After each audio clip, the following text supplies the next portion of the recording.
मगर नादिया, मैं यहाँ पे एक चीज और ऐड करना चाहता हूँ। ये माफी शाफी और ये मुज़ाकरा तो होते रहेंगे। मुझे जो DGISPR की प्रेस कॉन्फ्रेंस में जो काबिले तशवीश बात लगी, वो उनका वो स्टांस था ऑन बलूचिस्तान। मैं जी, समझता बलोच हूँ, यकजहती कमेटी के हवाले से। जी मैं समझता हूँ नादिया के इसमें भी एक मिस कैलकुलेशन जारी है। हम्म। देखिए, जब अकबर बुगटी को कत्ल किया गया, जनरल हम्म। मुशर्रफ के जमाने में 2006 की गालिबन बात थी, तब से अब तक एक नई जनरेशन वजूद में आ चुकी है बलूचिस्तान में, पूरे पाकिस्तान में आ चुकी है। Balochistan is part of Pakistan. Balochistan में भी यूथ का आपने देखा है कि महारंग बलोच जो है, उस हम्म। यूथ की पढ़े लिखे मिडिल क्लास बलूचिस्तान की नुमाइंदा है। सही। उसके साथ औरतें हैं, यंग लोग हैं। अच्छा, हम्म। वो हथियारों की और आर्म्ड रेजिस्टेंस की बात नहीं करती। इंपॉर्टेंट बात ये, चाहे सख्त जबान इस्तेमाल करती हैं, बिल्कुल करती हैं, गुस्से में हैं, नाराज हैं, अग्रीव्ड हैं, उनके वालिद को, उनके भाई को, उनके मिलने वालों को। आपको पता है क्या हाल होता रहा है बलूचिस्तान में, जो भी और हर जगह जहां इंसर्जेंसीज होती हैं, अनफॉर्चुनेटली इस तरह की मामलात होते हैं। तो इस वक्त है कि इस्टेब्लिशमेंट को भी चाहिए कि वो ये देखे कि ये एक नई जनरेशन आई है। ये वो रवायती सरदार नहीं है कि मिंगल और मरी और बुकटी, तो किसी को आपने जाके अपीस कर दिया, किसी को मार दिया, किसी को उठा लिया, किसी को पकड़ लिया। ये एक पॉपुलर मूवमेंट है, जैसे कि हमने अभी देखा है बांग्लादेश में, जैसे कि हम्म। हमने देखा है दुनिया के और ममालिक में, मिस्र में देखा, अरब स्प्रिंग में, जी। टूनिजिया में देखा। तो इसको समझना चाहिए, इसके साथ हम्म। इंगेज करना पड़ेगा। ये वो अच्छा। बात नहीं होगी। पीटीएम के साथ भी आपने देखा, पहले पीटीएम भी नौजवानों की मूवमेंट थी, अब हम्म। उसके अंदर वो कुछ तो मोहसिन दावड़ वगैरह तो आगे मेन स्ट्रीम में आ गए ना। और मंजूर पश्तीन भी जो देखिए, वो कभी, मेरा नहीं ख्याल, जहां तक मेरी अंडरस्टैंडिंग है, ठीक है, सख्त तकरीरें वो करते हैं मंजूर पश्तीन भी, वो पाकिस्तान तोड़ने की बात नहीं करते। एक जमाना था कि वो कहते थे जी सिंधु देश बनेगा, पख्तूनिस्तान बनेगा। अब वो कहते हैं हमारा पाकिस्तान का आईना, हमें हक दो, हमारे बंदे हाँ, क्यों उठाते सही। हो, एक्स्ट्रा अच्छा। जुडिशल किलिंग्स क्यों करते हो। तो ठीक। ये मैं समझता हूं कि ये, मुझे इससे बहुत तशवीश लाक है। और अगर कोई सुन रहा हो इस्टेब्लिशमेंट का, अल्लाह करे कि कोई वो देख ले हमारे इस शो को। वो तो वैसे नहीं देखते, आपको पता है, वो तो शेव करते हुए जनरल बाजवा, ये एक और वी लॉगर को सुना करते थे। आजकल आई एम श्योर वो दूसरी साइड के वी लॉगर्स को सुन रहे होंगे, आर्मी चीफ या उनके जो रफकाए कार हैं। आजकल हमारी भी तो उसी को कहाँ सुनते हैं। नकार खाने में तूती चू चू करेगी, कौन सुनेगा। लेकिन मैं कहता हूं कि भाई सुनो इनकी बात। अच्छा, अब लेकिन जो बलूचिस्तान आपने में, कहा ना कि ये बड़ी तशवीशनाक बात है, जो बलोच यकजहती कमेटी को दहशतगर्द तंजीमों की प्रॉक्सी कहा गया है। एजाज साहब से पूछते हैं ना, एजाज साहब तो जाहिर है मिलते भी हैं, सारी चीजें बताते भी हैं हमें एजाज साहब। ये तो बड़ी खला मजीद जो है, जिसे कहते हैं ना, पुर करने के बजाय और खलीज बढ़ती चली जाएगी। पहले ही बलोचिस्तान हो, खैबर पख्तूनख्वा हो, ये नाराज हैं। और वाज़ेह अल्फाज में मैं कहूंगी कि आपके अफवाज पाकिस्तान से नाराज हैं। कहीं ऑपरेशन के नाम पर वो कहते हैं कि उनके साथ ज्यादतियां हुई, कहीं वो ये कहते हैं कि जो हमसे वादे किए जाते हैं वो पूरे नहीं किए गए हैं। तो अब ऐसे में, जहां पर इतनी बड़ी प्रोटेस्ट हो रही थी गवादर में, फिर उसके बाद वो जैसे कहते हैं कि एक मुआहदा भी हुआ था, लेकिन फिर उसके बाद वो मुआहदा कहते हैं वफा नहीं हुआ। फिर एक प्रेस कॉन्फ्रेंस होती है जिसमें कहा जाता है कि वो दहशतगर्द तंजीमों की प्रॉक्सी हैं। क्या आप देख रहे हैं बलूचिस्तान में? देखिए, ये एक तो बलूचिस्तान की सूरत हाल, बदकिस्मती है कि कोई इसको समझने को तैयार नहीं है। लेकिन बलूचिस्तान का जो इशू इस वक्त है, मैं जाती तौर पे ये समझता हूँ कि चाहे वो रजा रूमी जैसे वो दानिशवर हों जो इत्तेदाल की बात करते हैं, या वो दानिशवर हों जो एक साइड की या दूसरी साइड की एक्सट्रीम पर जाकर बात करते हैं।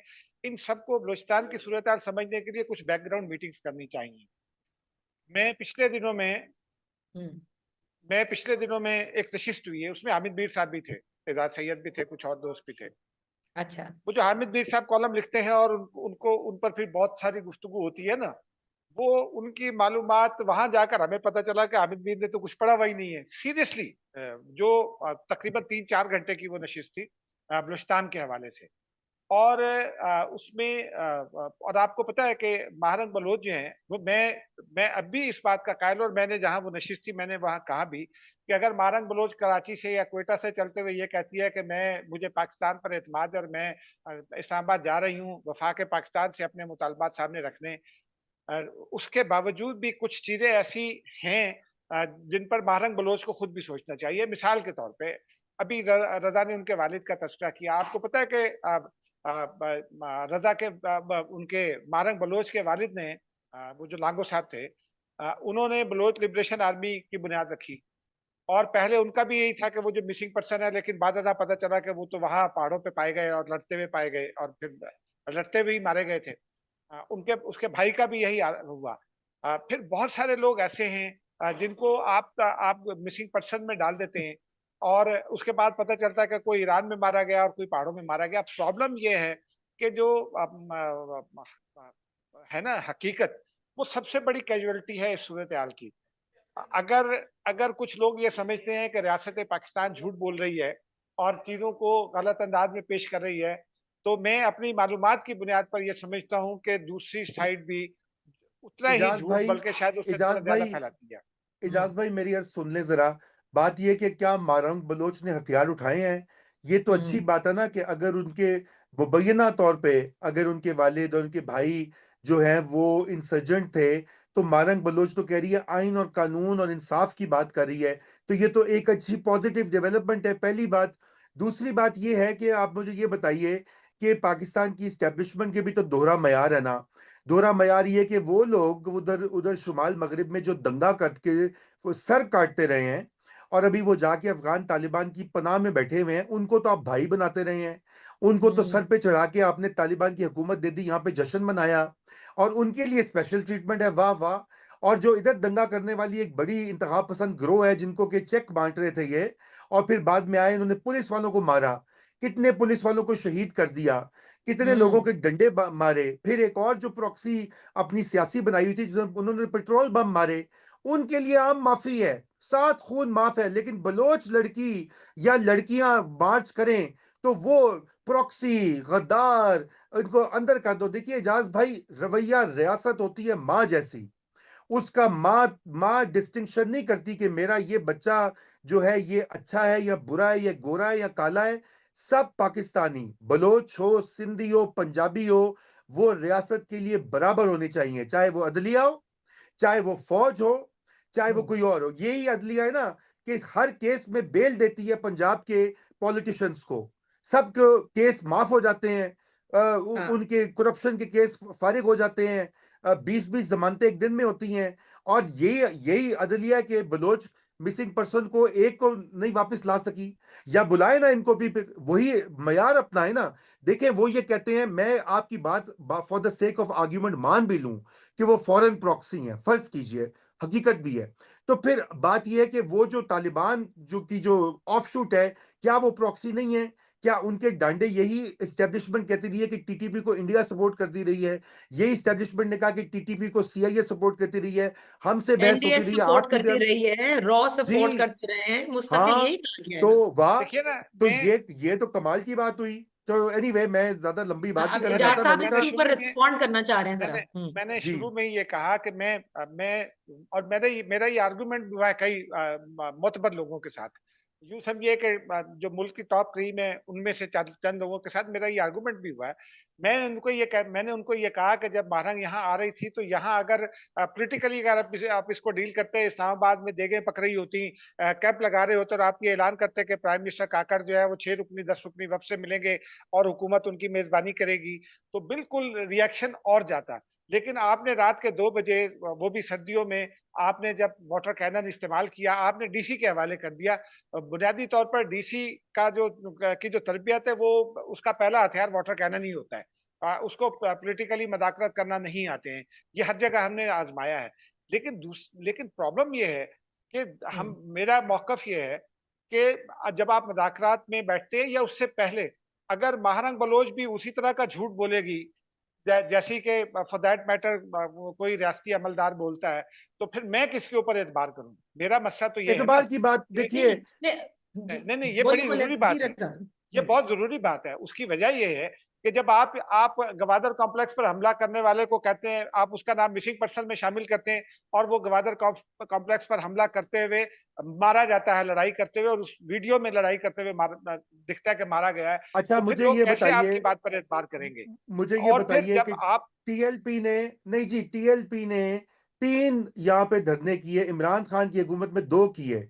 मेट्रो स्टेशन जला दिया लाहौर का, पुलिस की गाड़ियां नजरे आतिश की, प्राइवेट लोगों को क्या किया, आप सबके सामने पुलिस वालों को मारा, जान से मार दिया, उनकी तो जिंदगी की कोई कीमत नहीं है। वाह, अच्छा ये जो नहीं, उनके साथ तालिबान तो वालों ने, कॉन्ट्रैक्ट किया कराची से, लाए थे, कराची वो से जो हाँ जी, कॉन्ट्रैक्ट हुआ बिजनेसमैन था, आए, माफ कीजिएगा, कराची वो से जो कॉन्ट्रैक्ट बिजनेसमैन हुआ को था, लाया गया और उसके साथ वो बैठ कॉन्ट्रैक्ट करके उस वक्त के chief of the army staff ने बकायदा डील की थी। सो लेट्स नॉट फॉरगेट जी, दैट आल्सो। मैं आपका रिकॉर्ड जरा सा दुरुस्त कर दूं। जनरल फैज उस वक्त जो है वो थे डिप्टी डीजी, और उन्होंने मदाखलत किए तो वो नवाज शरीफ के खिलाफ लाए गए थे। और उसके बाद शाह महमूद कुरैशी की और इमरान खान की गुफ्तगू भी, उसकी ऑडियो भी वायरल हुई थी, जिसमें वो ये कह रहे थे कि ये हो गया है, और ये वो उसको बकअप कर रहे थे कि ठीक है, ये ठीक हो गया। ये नहीं होना चाहिए। लेकिन आप ये देखिए ना कि अब अगर कुछ चीजें ठीक हो रही हैं तो उनको सपोर्ट भी करना चाहिए। मिसाल के तौर पर कल तक हाफिज गुल बहादुर बड़ा गुड तालिबान था, आज वो बैड तालिबान में शामिल हो गया, उसको आपने रियासत ने डिक्लेयर कर दिया कि अब उसका नाम भी नहीं लिखा जा सकता। अच्छा, हाँ, इसी लेकिन तरह ये वो जो क्या बात दूसरा हुई? ग्रुप है, नहीं, ये क्या बात हुई? देखिए ना, मुल्क तो रियासत को, को मुल्क अच्छा, को एक आग चीज लगवा के, देखिए, वी कैन नहीं, मेरा जुमला कंटिन्यू कंप्लीट आवर हो जाने दीजिए। Discourse on this. एजाज साहब, हम अपना आप और रजा डिसएग्री कर सकते हैं, बहुत सी डिसएग्रीमेंट मेरी भी है। मैं इसे वाज़ेह तौर पर इन अ वेरी सिंपल लाइन जानना चाहती हूँ। जब आपने ये कह दिया कि बलोच यकजहती कमेटी दहशतगर्द तंजीमों की प्रॉक्सी है, आप उनसे अब किस तरह से निपटेंगे ये बताइए, क्योंकि आप तो क्रीम में बैठे हैं तो आपको पता होगा उन्होंने क्या करना है। देखिए, अब उनके साथ मुज़ाकरात की जिम्मेदारी दे दी गई है सरफराज बुगटी को। Sarfaraz Bugti by the way खुद भी मिसिंग पर्सन रह चुका है, और very that's long, so sweet. Really. He is the chief हाँ मिनिस्टर नाउ। जी, और वो चीफ मिनिस्टर है ना। अब वो सियासी हुकूमत उनके साथ मुज़ाकरात कर रही है। देखिए ना, कुछ चीजें नहीं, और मैं, मैंने नहीं, पॉलिटिकली सियासी बहुत हुकूमत सारी क्या, दफा देखा है। मैं अपनी बात नहीं, कंप्लीट अगर कर लूं, कि सॉरी ये जो सॉरी, कल का स्टेटमेंट आया है, मैं उसको पॉलिटिकल स्टेटमेंट समझता हूँ, क्योंकि जब आप दूसरे के साथ मुज़ाकरात पर बैठते हैं तो आप उसको दबाव में लाने की भी कोशिश करते हैं, जैसे इमरान खान फौज को दबाव में लाने के लिए बहुत सारी बातें करते हैं। तो उन्होंने भी अच्छा, जवाब में मेरे ख्याल में ये दबाव में लाने की बात की है, ताकि महारंग बलोच जिस जगह से खड़े होकर बात करती हैं वो वहां से थोड़ा सा नीचे आए। क्योंकि एक प्रॉब्लम ये हो गया है रियासत के लिए भी, कि अख्तर मैंगल से लेकर और जितने बाकी तमाम सरदार है, सनाउल्लाह जहरी तक, वो चीफ ऑफ जालावान है, वो चीफ ऑफ सारावान है, वो चीफ ऑफ फला है, वो ठीक। तमाम के तमाम लोग ऑलमोस्ट जो है ना वो जीरो हो चुके हैं, डिसफंक्शनल हो चुके हैं, उनकी बात अब कोई नहीं सुनता।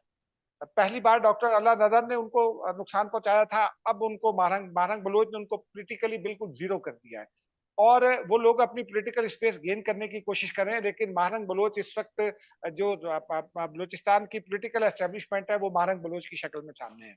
अब उससे मदाकरात होने हैं, मदाकरात ओके। होने आप पॉइंट ऑफ स्ट्रेंथ से मदाकरात शुरू करते हैं, या पॉइंट ऑफ वीकनेस से मदाकरात शुरू करते हैं, लेकिन दोनों जानिब कुछ दो होता है। अब वो दोनों एक दूसरे को दबाव में लाने की कोशिश कर रहे हैं।